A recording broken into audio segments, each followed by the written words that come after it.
Right, పత్రికల్లో వచ్చిన ప్రధానమైన వార్తలు ఒకసారి మనం చూద్దాం. ముందుగా నమస్తే తెలంగాణలో రాబడి ఖతం, భూములు పోతామంటూ వార్త కనిపిస్తోంది. ప్రధానంగా 9,292 ఎకరాలకు స్కెచ్, పరిశ్రమల భూములపై కాంగ్రెస్ పెద్దల కన్ను అంటూ ఈ ప్రధాన వార్తను మనం చూడొచ్చు. మల్టీ యూజ్ జోన్లుగా పారిశ్రామిక వాడలు అంటూ ఈ కథనం కనిపిస్తోంది. భూముల రిజిస్ట్రేషన్ విలువలో 30% చెల్లిస్తే చాలు, ఇతర అవసరాలకు వినియోగించుకునేలా మార్పులు చేర్పులు చేస్తూ ఉన్నారనే అంశం మనం ఇక్కడ ప్రధానంగా చూస్తున్నాం. నగరంలో 9,292 ఎకరాలు ప్రభుత్వం గుర్తించింది. 1,000 కోట్లు దండుకునేలా కీలక నేతల ప్లాన్ అంటూ ఈ కథనాన్ని మనం చూస్తూ ఉన్నాం. ప్రభుత్వం రాజ్యంగా భూములను అమ్ముతున్నది అని చెప్పేసి ఈ వార్త ప్రధానంగా కనిపిస్తోంది. గతంలో ఎన్నికల సందర్భంలో కాంగ్రెస్ ప్రచారం సందర్భంలో భూములు అమ్మడం అనేది సరైన పద్ధతి కాదని చెప్పేసి అసెంబ్లీ ఎన్నికల సందర్భంలో చెప్పిన కాంగ్రెస్ ఇప్పుడు అధికారంలోకి వచ్చిన తర్వాత పూర్తిగా తన మాటను మార్చి భవిష్యత్ అవసరాలకు సంబంధించిన ఆలోచన చేయకుండా పూర్తిగా విలువైన భూములను అమ్ముతోందనే అంశం ప్రధానంగా మనం ఇక్కడ చూస్తూ ఉన్నాం. ఇందులో అన్నిటికంటే ముఖ్యంగా ఖజానా కోసం నిబంధనలకు పూర్తిగా పాతరేస్తూ ఉన్నారు. పూర్తిగా అనుయాయులకు అనుకూలమైన వ్యక్తులకు ఈ భూములను కట్టబెట్టే ఒక ప్రయత్నం జరుగుతూ ఉంది. రాబడి రోజు రోజుకి కూడా రాష్ట్ర ప్రభుత్వానికి సంబంధించిన రాబడి పడిపోవడం, ఖజానా పూర్తిగా ఖాళీ కావడంతో ప్రభుత్వం కన్నంతా కూడా ఇప్పుడు ఏకంగా ప్రభుత్వ భూములపై పడింది. భూములన్నింటినీ కూడా పొతం పట్టేందుకు సిద్ధమైనారనే అంశం ఇక్కడ ప్రధానంగా చూస్తూ ఉన్నాం. బీఆర్ఎస్ హయాంలో కేసీఆర్ గారు ముఖ్యమంత్రిగా ఉన్న సందర్భంలో 2014లో తెలంగాణ ఏర్పడినప్పుడు ఆర్థిక పరిస్థితి ఎలా ఉంటుందో తెలియని సందర్భం నుంచి ఏకంగా దేశంలోనే అగ్రగామిగా ఆర్థిక రంగాన్ని, ఆర్థిక వృద్ధిలో ప్రథమ స్థానాన్ని సాధించి తెలంగాణ ఇతర రాష్ట్రాలకు ఆదర్శంగా నిలిచిన సందర్భాన్ని మనం చూసాం. ప్రభుత్వానికి సంబంధించిన ఆదాయాలు పెంచి రాష్ట్ర ప్రజలకు సంక్షేమం రూపంలో పంచడానికి అనేక రకాల సంక్షేమ పథకాల సమాహారాన్ని కొనసాగించారు. కొత్త కార్యక్రమాలు, దేశ చరిత్రలో ఎప్పుడూ లేని రైతు బంధు వంటి పథకం కావచ్చు, కళ్యాణ లక్ష్మి వంటి సంక్షేమ పథకాలను అమలు చేసి పేద ప్రజల జీవితాల్లో వెలుగులు నింపిన సందర్భం. కాంగ్రెస్ అధికారంలోకి వచ్చిన తర్వాత పూర్తిగా ప్రతికూలమైన నిర్ణయాలు తీసుకుంటున్న పరిస్థితి. గతంలో కొనసాగిన ప్రగతి ప్రస్థానాన్ని కనీసం కొనసాగించినా కూడా ఈరోజు రాష్ట్ర పరిస్థితి ఇలా ఉండేది కాదనే అభిప్రాయం కూడా వ్యక్తమవుతుంది. దీనికి తోడుగా తిరోగమన విధానాలతో వ్యవస్థలన్నింటినీ కూడా విధ్వంసం చేయడం వల్లే ప్రభుత్వానికి సంబంధించిన ఆదాయాలు పడిపోయి పూర్తిగా రాబడి ఖతమైపోయి మైనస్లోకి డిఫ్లేషన్ వెళ్ళిపోయిన సందర్భం కూడా కనిపిస్తూ ఉంది. అన్ని రంగాలకు సంబంధించిన పరిశ్రమలు కూడా పూర్తిగా ఇబ్బందులు పడుతున్న పరిస్థితి. ఆదాయాలు కూడా జీఎస్టీ ఆదాయం కావచ్చు, ఇతర ఆదాయాలు కూడా పడిపోతున్నాయనే ఆందోళన ఇప్పటికే వ్యక్తమవుతున్న ఈ తరుణంలో ఇక ఖజానాను పూడ్చుకునేందుకు భూమిగా ప్రభుత్వం భావిస్తుందన్నట్టు స్పష్టంగా మనకి ఇక్కడ అర్థమవుతోంది. భూములను తెగనమ్మి వాటి ద్వారా వచ్చే ఆదాయాన్ని ఏదో రకంగా సర్దాలనే ఒక ప్రయత్నం తప్ప ప్రభుత్వ ఆదాయాలను పెంచుకోవడానికి ప్రత్యామ్నాయ మార్గాలను అన్వేషించాలన్న ఆలోచన ప్రభుత్వంలో జరగట్లేదనేది ఇక్కడ మనకు కీలకంగా కనిపిస్తోంది.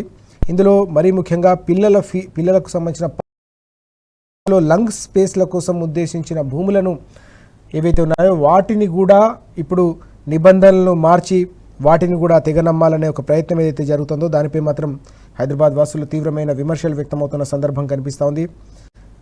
అన్నిటికంటే ముఖ్యంగా మనం చూస్తూ ఉన్నాం, నియోపోలిస్ లేఅవుట్లో దాదాపు 41 ఎకరాల మల్టీపర్పస్ జోన్లను 6 ప్లాట్లుగా విభజించి విక్రయానికి ఏర్పాట్లు చేస్తున్నారని ఇక్కడ కనిపిస్తోంది. వాస్తవానికి అక్కడ లంగ్ స్పేస్ ఏర్పాటు చేయాలి, పిల్లల కోసం పార్కులను ఏర్పాటు చేయాలనే ఒక ఆలోచన కూడా ప్రభుత్వం గతంలో బీఆర్ఎస్ ఆధ్వర్యంలో చేసినట్టుగా మనం వార్తలు గతంలో చూసాం. ఈ క్రమంలో వాటిని కూడా మల్టీపర్పస్ జోన్కు సంబంధించిన కేటాయించిన 41 ఎకరాలు ఏవైతే ఉన్నాయో వాటికి సంబంధించిన భూములను కూడా ఇప్పుడు తెగనమ్మే ప్రయత్నం చేస్తూ ఉన్నారనే అంశం మనం ఇక్కడ చూస్తూ ఉన్నాం. ఖజానా కోసం నిబంధనలకు పాత్ర, మల్టీపర్పస్ జోన్లు అమ్మకానికి, కాసుల కోసం ప్రజా ప్రయోజనాలకు సర్కారు గండి వేస్తుంది. నియోపోలిస్లో మనం చూసాం గతంలో అత్యంత విలువైన భూములవి. ఆ భూములకు సంబంధించిన విలువను పెంచడంలో అత్యంత కీలకమైన పాత్ర గత ప్రభుత్వం పోషించిన సందర్భం. బీఆర్ఎస్ వర్కింగ్ ప్రెసిడెంట్ కేటీఆర్ గారు మున్సిపల్ శాఖ అలాగే పరిశ్రమల శాఖ మంత్రిగా పెద్ద ఎత్తున చుట్టుపక్కల ప్రాంతాల్లో పరిశ్రమలను ఆకర్షించడం, పెద్ద ఎత్తున ప్రపంచ దిగ్గజ సంస్థల నుంచి కూడా పెట్టుబడులు ఆకర్షించిన నేపథ్యంలోనే ఆ చుట్టుపక్కల ప్రాంతాలకు సంబంధించిన భూముల ధరలకు రెక్కలొచ్చాయి. ఈ క్రమంలో అక్కడ అన్ని భూములను పూర్తిగా పరిశ్రమలకు ఇస్తే మళ్ళీ ఫ్యూచర్లో పిల్లలకు సంబంధించిన పార్కులకు సంబంధించిన విషయం కావచ్చు, లంగ్ స్పేస్ల విషయంలో ఇబ్బంది తలెత్తుతుందన్న ఆలోచనతో ఆ లంగ్ స్పేస్కు సంబంధించిన భూములను ఇప్పటికి కూడా అమ్మకుండా ఉంచాలనే ఒక ప్రణాళికలు గతంలో రచించారు. అయితే ఇప్పుడు వాటిని కూడా తెగనమే ప్రయత్నం జరుగుతోందనేది ఇక్కడ మనం చూస్తూ ఉన్నాం. సైకిల్ ట్రాక్ల కోసం కూడా అక్కడ కొంత స్థలాన్ని కేటాయించారు. దీంతో పాటుగా పిల్లల ఆట స్థలాల కోసం కూడా అక్కడ స్థలాన్ని కేటాయించిన సందర్భం 2022 సెప్టెంబర్ 25న నియోపోలిస్ లేఅవుట్ వేస్తున్న సందర్భంలో అక్కడ పరిశీలన చేస్తున్న సందర్భంలో పట్టణాభివృద్ధి శాఖ మంత్రిగా ఉన్న కేటీఆర్ గారు కూడా అప్పుడు ఈ అంశాలని స్పష్టం చేశారు. అయితే ఇప్పుడు ఆ నిబంధనలన్నిటి కూడా పాతరేసి ఆ భూములన్నింటినీ కూడా భవిష్యత్ అవసరాలు, పిల్లలకు సంబంధించిన ఆట స్థలాలు, అలాగే ఇతర లంగ్ స్పేస్లకు సంబంధించిన భూములను కూడా ఈ రకంగా అమ్మడం అనేది భవిష్యత్తును అంధకారం చేయడమే, భవిష్యత్తుతో చెలగాటం ఆడడమే. ఇప్పటికే మనం చూస్తున్నాం అనేక రకాల భూములకు సంబంధించిన వ్యవహారంలో ఇప్పటికే ప్రభుత్వంపై తీవ్రమైన విమర్శలు వస్తున్న సందర్భం. RRRకు సంబంధించిన భూముల లేఅవుట్లను మార్చారు. పేద భూములను కొల్లగొట్టే ఒక ప్రయత్నం జరుగుతుందనే ఒక అంశాన్ని ఇప్పటికే మనం చూసాం. ఈ క్రమంలోనే తాజాగా ఏకంగా 9,292 ఎకరాలకు దాదాపు 10,000 ఎకరాలకు స్కెచ్ వేసి ప్రభుత్వ భూములను అమ్మడం ద్వారా ప్రభుత్వ ఆదాయాలు పడిపోయిన ఆదాయాలను పూడ్చుకునే ఒక ప్రయత్నం జరుగుతుందనే అంశం ప్రధానంగా కనిపిస్తోంది. ఈ క్రమంలోనే ఈ మొత్తం వ్యవహారం అంతా కూడా మళ్ళీ కొత్త వివాదానికి తెరతీస్తున్నట్టుగా మనకు స్పష్టంగా అర్థమవుతుంది. దీనిపై ఇప్పటికే బీఆర్ఎస్ తీవ్రస్థాయిలో ఆగ్రహం వ్యక్తం చేస్తున్న సందర్భం. ప్రభుత్వానికి సంబంధించిన ఆదాయాలను తిరోగమన విధానాలతో పూర్తిగా పడేసి దాన్ని పాతాళంలోకి పడేసి మైనస్లోకి పూర్తిగా నెగిటివ్ గ్రోత్ అలాగే డిఫ్లేషన్ వైపు రాష్ట్రాన్ని నడిపించి ఇప్పుడు ప్రభుత్వ భూములు అమ్మడం అనేది అత్యంత దారుణమైన విషయమని బీఆర్ఎస్ ఇప్పటికే తీవ్రస్థాయిలో మండిపడుతున్న అంశాన్ని కూడా మనం చూస్తూ ఉన్నాం. మరిన్ని వార్తలు చూద్దాం. బీఆర్ఎస్లో చేరిన పీసీసీ జాయింట్ సెక్రటరీ అంటూ మనం వార్త చూస్తూ ఉన్నాం. అధికార పార్టీని వీడి బీఆర్ఎస్ పార్టీలో నేతల చేరికకు సంబంధించిన వార్త. నిన్న PCC joint secretary Vimal Kumar తన అనుచరులతో కలిసి బుధవారం తెలంగాణ భవన్లో బీఆర్ఎస్ వర్కింగ్ ప్రెసిడెంట్ కేటీఆర్ గారి సమక్షంలో గులాబీ కండువా కప్పుకొని సాధారణంగా ఆ బీఆర్ఎస్ పార్టీలో చేరారు. ఆ అంశానికి సంబంధించిన ఫోటో ఐటమ్ మనకు ప్రధానంగా ఇక్కడ కనిపిస్తోంది. ఈ క్రమంలోనే నిన్న కీలకమైన సమావేశం తెలంగాణ భవన్లో జరిగింది. జూబ్లీహిల్స్ ఎన్నికలకు సంబంధించిన సమావేశం. దీనికి సంబంధించిన సమావేశానికి పెద్ద ఎత్తున పార్టీ కార్యకర్తలంతా కూడా హాజరైన పరిస్థితి, నేతలంతా కూడా హాజరయ్యారు. ఈ క్రమంలోనే ఓడిన చోటే తప్పకుండా గెలిచి చూపిద్దామని చెప్పి పార్టీ శ్రేణులకు కేటీఆర్ గారు పిలుపునిచ్చారు. తప్పకుండా వచ్చే ఎన్నికల్లో మళ్ళీ జూబ్లీహిల్స్ స్థానాన్ని కైవసం చేసుకుందాం, అనేక రకాల ప్రలోభాలు అక్రమ మార్గాల్లో మాత్రమే గెలుపొంద అవుతుంది. అనేక రకాల సర్వేలు కూడా స్పష్టమవుతుంది. హైదరాబాద్ బ్రాండ్ ఇమేజ్ను విశ్వవ్యాప్తం చేయడంతో పాటుగా హైదరాబాద్ ప్రజలకు సంబంధించిన సంక్షేమానికి కూడా పెద్ద ఎత్తున బంగారు బాటలు వేసిన బీఆర్ఎస్ను తప్పకుండా ప్రజలు గుండెల్లో పెట్టుకుంటా ఉన్నారు. ఇప్పటికే హైదరాబాద్ ఇమేజ్ అంతా కూడా గత 2 ఏళ్ల కాలంలో దెబ్బతింటున్న అంశం కూడా తెలంగాణ ప్రజల ఆలోచనలో ఉంది. వారు ఇప్పటికే చర్చించుకుంటా ఉన్నారు. అనేక రకాల సమస్యలతో ఇబ్బందులు పడుతూ ఉన్నారు. గతంలో లేని కరెంటు కోతలు మొదలయ్యాయి. ట్రాఫిక్ సమస్యలు తీవ్ర రూపం దాలుస్తూ ఉన్నాయి. దీనికి తోడుగా ఇతర సమస్యలన్నీ కూడా పేరుకుపోతున్న ప్రభుత్వంలో పరిపాలనపై పట్టు లేకపోవడం, గాడి తప్పడం, దీంతోపాటు హైదరాబాద్ అభివృద్ధికి కనీసం ప్రణాళిక లేకపోవడంతోనే హైదరాబాద్ ప్రజలు అవస్థలు పడుతున్న నేపథ్యంలో తప్పకుండా రానున్న రోజుల్లో ఓడిన చోట తప్పకుండా మళ్ళీ జూబ్లీహిల్స్ స్థానాన్ని బీఆర్ఎస్ పార్టీ కైవసం చేసుకోవడం ఖాయమని నిన్న పార్టీ శ్రేణులకు ధీమానిచ్చారు కేటీఆర్ గారు. అంశానికి సంబంధించిన వివరాలు మనం చూస్తున్నాం. జీహెచ్ఎంసీ ఎన్నికలకు కూడా తప్పకుండా సిద్ధం కావాలి. గతంలో తెలంగాణ సాధించుకున్న తర్వాత ప్రతిసారి జూబ్లీహిల్స్ స్థానాన్ని గతంలోనే కాదు జీహెచ్ఎంసీ ఎన్నికల్లో కూడా బీఆర్ఎస్ పార్టీ గెలుపొందిన సందర్భం, గులాబీ జెండానే హైదరాబాద్ ప్రజలు గుండెల్లో పెట్టుకున్న సందర్భం ప్రతి జీహెచ్ఎంసీ ఎన్నికల్లో కూడా ఉంది. రానున్న జీహెచ్ఎంసీ ఎన్నికలకు కూడా పార్టీ శ్రేణులు ఇప్పటి నుంచే సన్నద్ధం కావాలి.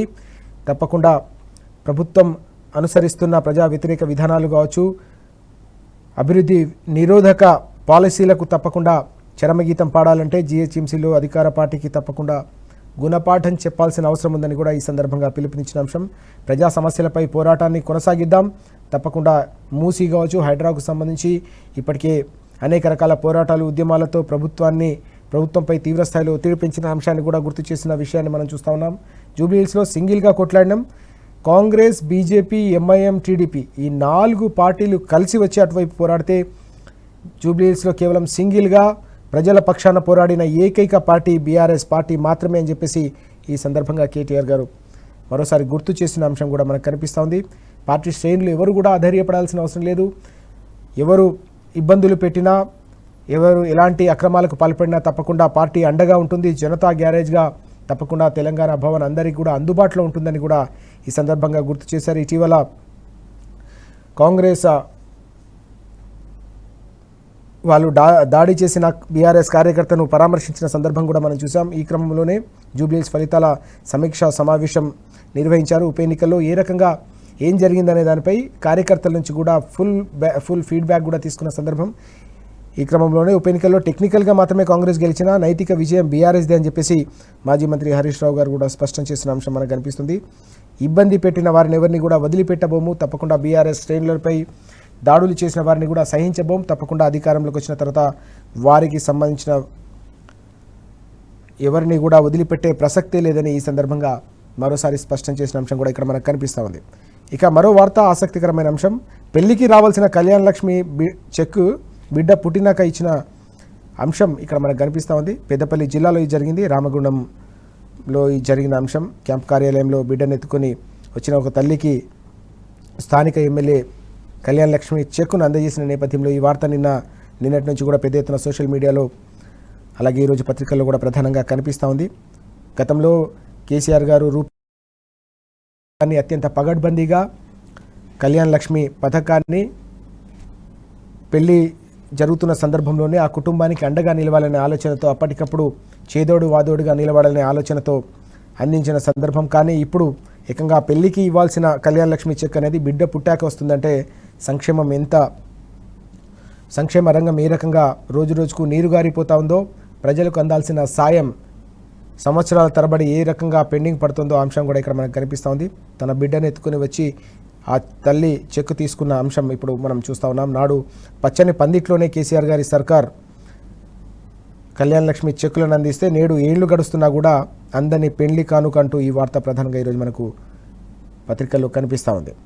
రైతుల ఆత్మహత్యలు రాష్ట్రంలో కొనసాగుతూనే ఉన్నాయి. ఓవైపు పత్తి రైతుల ఆత్మహత్యలు, మరోవైపు అన్నదాతలు అనేక ప్రాంతాల్లో కూడా ఆత్మహత్యలు చేసుకుంటున్న దయనీయమైన పరిస్థితి తెలంగాణలో నెలకొంది. పరిహారం రాదని చెప్పేసి మరో రైతు ఆత్మహత్య చేసుకున్న దయనీయమైన పరిస్థితిని మనం చూస్తున్నాం. మొన్న కురిసిన భారీ వర్షాలు, మోంతా తుఫాన్ దెబ్బకి ఆ రైతు తన పంటను నష్టపోయాడు. 3.5 ఎకరాల నష్టానికి ఎకరం 10 గుంటలే దెబ్బతిన్నాయని చెప్పేసి అధికారులు అక్కడ నమోదు చేసినట్టుగా తెలుస్తూ ఉంది. అధికార తీరులపై తీవ్రమైన మనస్తాపానికి గురయ్యాడు ఆ రైతు. సిద్దిపేట జిల్లా రామవరంలో ఈ సంఘటన చోటు చేసుకుంది. ఇక పరిహారం రాదు, చేసిన అప్పులన్నీ కూడా తీరే పరిస్థితి లేదని చెప్పి ఇక జీవితం ముందుకు సాగించలేననే ఒక ఆందోళన, ఆవేదనతో మరో రైతు ఆత్మహత్య చేసుకున్న బాధాకరమైన విషయాన్ని మనం చూస్తూ ఉన్నాం. ఇప్పటికీ 700 మందికి పైగా రైతులు తెలంగాణలో ఆత్మహత్యలు గత 2 ఏళ్ల కాలంలోనే చేసుకున్న పరిస్థితి. గతంలో ఉన్న ధైర్యం, ధీమా రైతుకు ప్రస్తుతం లేదనే ఆవేదన, ఆందోళన వ్యవసాయ రంగాన్ని నమ్ముకున్న ప్రతి ఒక్కళ్ళు కూడా వ్యక్తమవుతోంది. బీఆర్ఎస్ హయాంలో కేసీఆర్ గారి సారథ్యంలో రైతే లక్ష్యంగా, రైతే కేంద్రంగా అనేక రకాల సంక్షేమ పథకాలను అమలు చేసి దశాబ్దాల పాటు దగాపడ్డ రైతుకు కొండంత అండగా నిలిచిన సందర్భం, కొండంత భరోసాగా నిలిచిన పరిస్థితి. రైతుకు ఏ కష్టం రాకుండా పెట్టుబడి సాయం నుంచి మొదలుకొని చివరికి పండించిన పంటను అమ్ముకుని దిగుబడిని పూర్తి స్థాయిలో లాభదాయకంగా మార్చుకునే వరకు కూడా, జేబులో ఆ సొమ్ము పైసలు పడే వరకు కూడా ఆ కార్యక్రమాన్ని కొనసాగించిన పరిస్థితి. పథకాలే కాదు, ప్రణాళికలు కూడా పగడ్బందీగా అమలు చేయడం వల్ల రైతుల్లో ఒక ధీమా కనిపించింది. భూముల ధరలకు కూడా గతంలో రెక్కలు రావడంతో రైతులు ధైర్యంగా బతికిన పరిస్థితి. ఇప్పుడు భూముల ధరలు పడిపోవడం, దీనికి తోడుగా ఇటీవల ఎరువులకు సంబంధించిన, యూరియాకు సంబంధించిన కష్టాలు, దీనికి తోడు కరెంటు కష్టాలు, ఇతర అనేక రకాల సమస్యలు, రుణమాఫీకి సంబంధించి కాకపోవడం, రైతు భరోసా అందకపోవడం, ఇలా అనేక రకాల సంక్షోభాలు రైతును చుట్టుముడుతున్న వేళ మరో ప్రకృతి విలయం మోంతా తుఫాన్తో కూడా పంట నష్టపోయిన ఈ రైతు చివరికి పరిహారం రాదనే ఆలోచనతో, ఆ ఆందోళనతో తను చాలించిన దయనీయమైన పరిస్థితి కనిపిస్తోంది. రైతాంగంలో ఒక నైరాశ్యం రాజ్యం వెళ్తున్న సందర్భం. ఎవరు కూడా ఆందోళన చెందాల్సిన అవసరం లేదు. తప్పకుండా మళ్ళీ బీఆర్ఎస్ ప్రభుత్వం సాధించుకున్న తర్వాత తప్పకుండా రైతులను కాపాడుకుంటామని చెప్పేసి ఇప్పటికే బీఆర్ఎస్ శ్రేణులు, బీఆర్ఎస్ నేతలు పిలుపునిస్తున్న సందర్భం కూడా కనిపించింది. ఇటీవల ఆదిలాబాద్లో బీఆర్ఎస్ వర్కింగ్ ప్రెసిడెంట్ కేటీఆర్ గారు పర్యటించిన సందర్భంలో, పత్తి రైతులను పరామర్శించిన సందర్భంలో, వారికి సంబంధించిన కష్టాలు తెలుసుకున్న సందర్భంలో కూడా ఒక ధైర్యాన్ని ఇచ్చే ప్రయత్నం చేశారు. ఎవరు ఆందోళన చెందాల్సిన అవసరం లేదు. తప్పకుండా పోరాడదాం, 6 దశాబ్దాల పాటు పోరాడి తెలంగాణ సాధించుకున్నాం, మళ్ళీ రైతు వ్యతిరేక ప్రభుత్వంపై, రైతు వ్యతిరేక కాంగ్రెస్ సర్కార్పై పోరాడి మళ్ళీ మన హక్కులను సాధించుకుందాం, రైతుకు మళ్ళీ బంగారు భవిష్యత్తును మనం తెచ్చుకుందాం, ఎవరు అధైర్యపడవద్దని చెప్పేసి పిలుపునిస్తున్న సందర్భం కూడా మనకు కనిపిస్తోంది. అయినప్పటికీ కూడా అనేక సందర్భాల్లో అనేక చోట్ల ఇలాంటి సంఘటనలు చోటు చేసుకుంటున్న సందర్భం కూడా మనం చూస్తున్నాం. ఇప్పటికైనా రాష్ట్రంలో కొనసాగుతున్న రైతుల మరణ మృదంగం అయితంతో రైతుల కుటుంబాల్లో కొనసాగుతున్న ఈ మరణ మృదంగాన్ని ఆపాలని చెప్పి ఇకనైనా దీనికి తెరదించాలని చెప్పేసి ప్రతి ఒక్కరు కోరుతున్న సందర్భం కూడా కనిపిస్తూ ఉంది. ఇక మరిన్ని వార్తలు కూడా మనం చూద్దాం. తెలంగాణ ఆశ్రమిస్తే హిడ్మా బతికేవాడనే మరో వార్త కూడా మనకు కనిపిస్తూ ఉంది. నిన్న ఎన్కౌంటర్కు గురైన సందర్భం మనం చూసాం. లొంగిపోయేందుకు రాష్ట్ర సర్కార్తో మొదట సంప్రదింపులు జరిపినట్టుగా వార్తలు వస్తూ ఉన్నాయి. మధ్యవర్తిత్వం నెరపడం, ఆదేశాలు ఇవ్వడంలో ప్రభుత్వం వైఫల్యం చెందింది. ఈ క్రమంలోనే ఉద్దేశపూర్వకంగా ప్రభుత్వ పెద్దలు జాప్యం చేశారు కాబట్టి, ఆ సమాచారం లీక్ చేశారు కాబట్టి ఈ ఎన్కౌంటర్ జరిగిందని చెప్పేసి ప్రజా సంఘాలు మండిపడుతున్నాయనే అంశం ఇక్కడ మనకు కనిపిస్తోంది. పౌర సంఘాల నేతలు కూడా దీనిపై ఆగ్రహం వ్యక్తం చేస్తూ ఉన్నారు. లొంగుబాటుకు ప్రయత్నం చేసిన సందర్భంలో దాన్ని నిజంగానే అమలు చేసి ఉంటే ఈరోజు ఈ ఎన్కౌంటర్ జరిగేది కాదనే అంశం ప్రధానంగా కనిపిస్తోంది. ఇప్పటికే అనేక ప్రాంతాల్లో కూడా ఛత్తీస్గఢ్ కావచ్చు, ఇతర ప్రాంతాల్లో ఎన్కౌంటర్లు కొనసాగుతున్న పరిస్థితి. దీనికి తోడు ఇటీవల జనజీవన స్రవంతిలో కలిసేందుకు ముందుకొస్తున్న మావోయిస్టులను లొంగిపోయేందుకు కూడా పిలుపునిస్తూ ఉన్నారు. అనేక మంది లొంగుబాటుకు ముందుకొచ్చిన సందర్భం కూడా కనిపించింది. ఈ క్రమంలోనే లొంగుబాటుకు హిడ్మాతో పాటు ఇతరులు కూడా సంప్రదింపులు జరిపారు అనే అంశం ఇప్పుడు మనం ప్రధానంగా చూస్తూ ఉన్నాం. అయితే ఆ మొత్తం వ్యవహారాన్ని నడిపించడంలో ఉద్దేశపూర్వకంగానే జాప్యం చేసి ఈ సమాచారాన్ని లీక్ చేయడంతోనే ఈ ఎన్కౌంటర్ జరిగిందని చెప్పేసి ఈరోజు ప్రజా సంఘాల నేతలంతా కూడా మండిపడుతున్న అంశం ప్రధానంగా మనకి ఇక్కడ కనిపిస్తూ ఉంది. ఇక గ్లోబల్ సమ్మిట్కు కేసీఆర్ గారు వేసిన రోడ్లే దిక్కవుతున్నాయి రాష్ట్ర ప్రభుత్వానికి అనే మరో వార్త కూడా మనం ఇక్కడ చూస్తున్నాం. 8 నుంచి 9 తేదీలో ఫార్మాసిటీలో కాంగ్రెస్ సర్కార్ ఈ సమ్మిట్ నిర్వహించాలని భావిస్తోంది. అయితే 2 ఏళ్లుగా కనీసం ఫార్మాసిటీ రోడ్లు మరమ్మతుకు కూడా నోచుకోని పరిస్థితి. ఏడాదిగా ప్రకటనల్లోనే మొత్తం వ్యవహారం ఫ్యూచర్ సిటీ అంతా కూడా నాంతా ఉంది. కనీసం మౌలిక సదుపాయాలు కూడా కల్పించలేదు ఈ ప్రభుత్వం. 2 ఏళ్లుగా రోడ్డు కూడా వేయలేదు. చివరికి గతంలో బీఆర్ఎస్ హయాంలో కేసీఆర్ గారు వేసిన రోడ్లు, కేసీఆర్ గారి సర్కారు ఉన్న సందర్భంలో వేసిన రోడ్లే ఇప్పుడు ఈ సమ్మిట్కు చివరికి దిక్కయ్యాయనే అంశం మనకు ఇక్కడ కనిపిస్తూ ఉంది. ఒకసారి తెలంగాణ టుడే చూద్దాం. We will exactly win where we lost అంటూ నిన్న జూబ్లీహిల్స్ సమీక్షా సమావేశంలో కేటీఆర్ గారు ఇచ్చిన పిలుపుకు సంబంధించిన వార్త ఇది. KTR calls for immediate ground work for GHMC poll, alleges large scale rigging by election అంటూ ఈ వార్త కనిపిస్తూ ఉంది. పెద్ద ఎత్తున రిగ్గింగ్కు పాల్పడడంతోనే జూబ్లీహిల్స్ ఎన్నికల్లో కాంగ్రెస్ గెలిచింది తప్ప ప్రజాభిమానంతో కాదని నిన్న కేటీఆర్ గారు మరోసారి ధ్వజమెత్తిన సందర్భం కూడా కనిపించింది. అన్ని పార్టీలు, ఓవైపు కాంగ్రెస్, ఎంఐఎం, బీజేపీ, టీడీపీ అన్నీ కూడా కలిసి మూకుమ్మడిగా జూబ్లీహిల్స్లో బీఆర్ఎస్ను ఎదుర్కోలేక మూకుమ్మడిగా దాడి చేస్తే బీఆర్ఎస్ సింగిల్గా ఫైట్ చేసింది. ఇంత భారీ స్థాయిలో ప్రజా మద్దతును కూడా కూడగట్టాం, టెక్నికల్గా ఓడిపోయిన విజయం మాత్రం బీఆర్ఎస్ పార్టీదే అని చెప్పి స్పష్టం చేసిన సందర్భం కూడా కనిపించింది.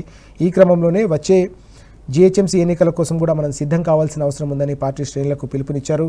గతంలో కూడా జీహెచ్ఎంసీలో తెలంగాణ సాధించుకున్న తర్వాత జరిగిన ప్రతి జీహెచ్ఎంసీ ఎన్నికల్లో కూడా గులాబీ జెండానే రెపరెపలాడింది. రానున్న రోజుల్లో కూడా హైదరాబాద్ వాసులు తప్పకుండా గులాబీ జెండానే గుండెలో పెట్టుకుంటారు కాబట్టి ఇప్పటి నుంచే పార్టీ శ్రేణులంతా కూడా ఆ దిశగా పనిచేయాలని చెప్పేసి ఈ సందర్భంగా పిలుపునిచ్చిన సందర్భం. దీనికి తోడుగా జూబ్లీహిల్స్లో ఎవరు అధైర్యపడాల్సిన అవసరం లేదు. తప్పకుండా పార్టీ ప్రతి ఒక్కరిని కూడా కడుపులో పెట్టి చూసుకుంటుంది. అందరికీ అండగా ఉంటాం. ఎవరిపై ఎలాంటి దాడులు జరిగినా ఉపేక్షించే పరిస్థితి లేదు, వారిని కూడా వదిలిపెట్టమని చెప్పి ఈ సందర్భంగా పిలుపునిచ్చిన సందర్భం కూడా మనకు కనిపించింది. ఇవి ఈరోజు పత్రికలో వచ్చిన ప్రధానమైన వార్తలు.